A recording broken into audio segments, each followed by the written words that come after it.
Assalamualaikum warahmatullahi wabarakatuh. Jadi untuk tutorial kali ini ialah bagaimana jikalau kita diberikan satu topik yang kita bebas pilih sendiri. Jadi untuk memberikan ucapan tu dalam bahasa Inggeris.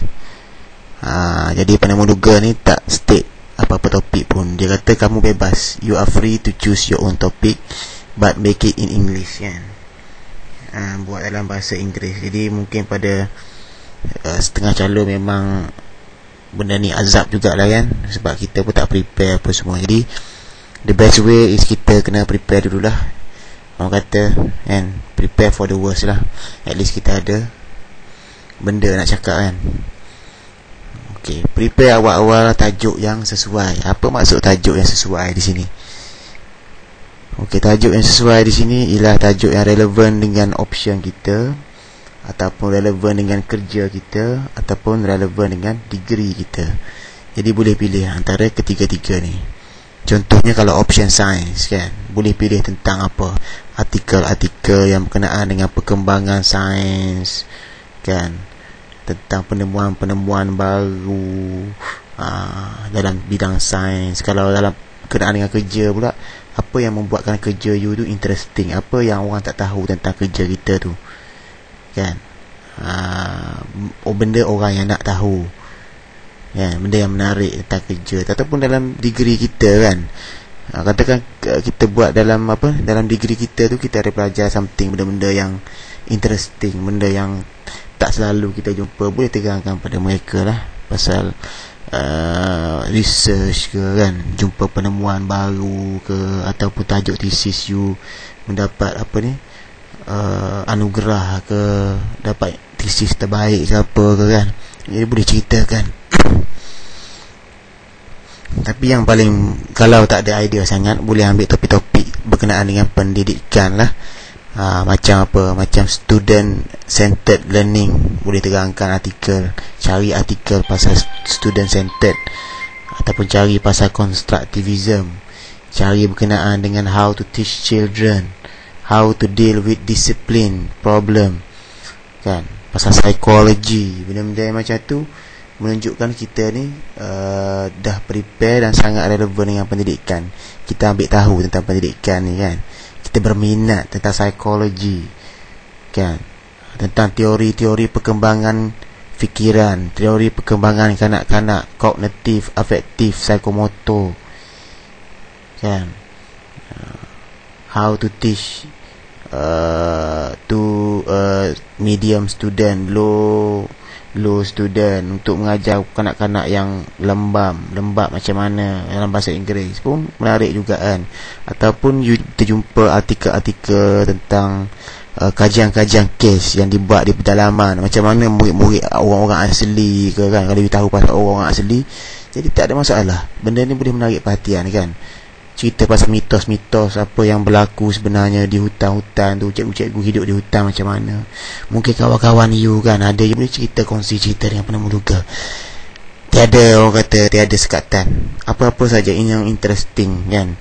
Mungkin pasal cikgu-cikgu you dulu yang pernah mengajar you, apa yang membuatkan you mengangkat mereka sebagai idola.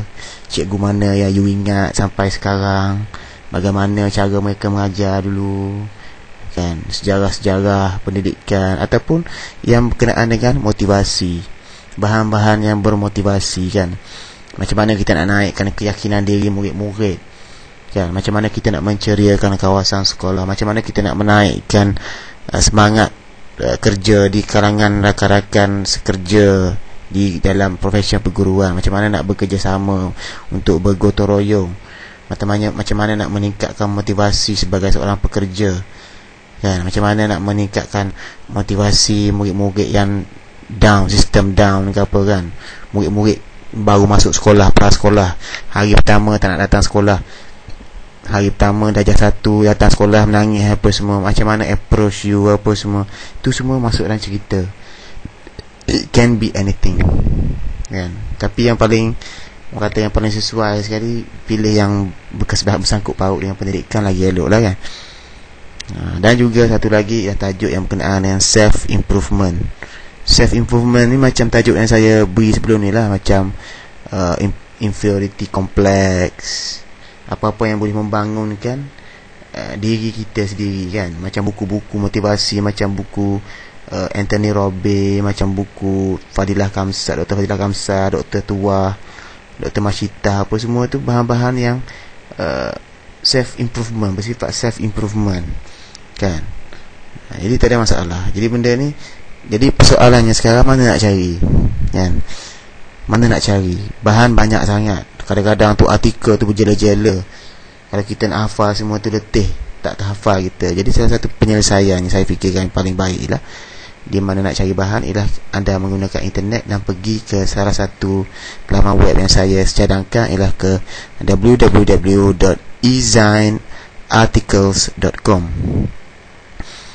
Okey, ni salah satunya. Kedua ialah di www.goarticles.com. Dan rujukan ketiga ialah ke www.articlecity.com. Ketiga-tiga laman web ni ialah laman web terkemuka di internet, yang di mana penulis-penulis dari seluruh pelosok dunia, daripada India, Malaysia, China, Jepun, US kan, Europe, UK, apa semua penulis-penulis yang profesional, dia buat artikel untuk dihantar ke laman web ni. Artikel tu yang istimewa, yang specialnya, artikel-artikel ni dia pendek-pendek, dia tak panjang-panjang sangat, dia pendek-pendek, padat dengan keywords. Dia punya gaya bahasa, dia gaya bahasa yang profesional, make sense, banyak mempunyai isi-isi kandungan content knowledge yang bermanfaat.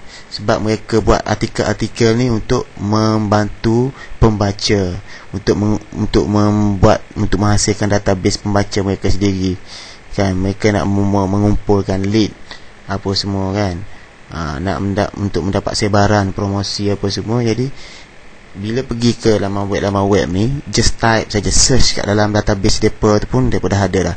Contohnya nak cari pasal motivasi kan, macam nak cari pasal apa, bahan-bahan yang berunsurkan pendidikan, mungkin berkenaan dengan kerja anda, option anda pun ada dalam ni. Profesor apa semua ada kat sini ni. Artikel-artikel dia pendek-pendek je, tapi bagus, sangat berkualiti lah. Type saja keywords, kata kunci yang you nak cerita pasal apa kan. Macam-macam boleh cari kat sini kan. Macam mana nak contohnya stres kan, tekanan cikgu-cikgu kan, bolehlah tulis stress among teachers ke, ataupun keywords dia how to deal with stress kan, how to manage stress, 10 ways to manage stress. Benda-benda tu banyak beri idea dan beri kita satu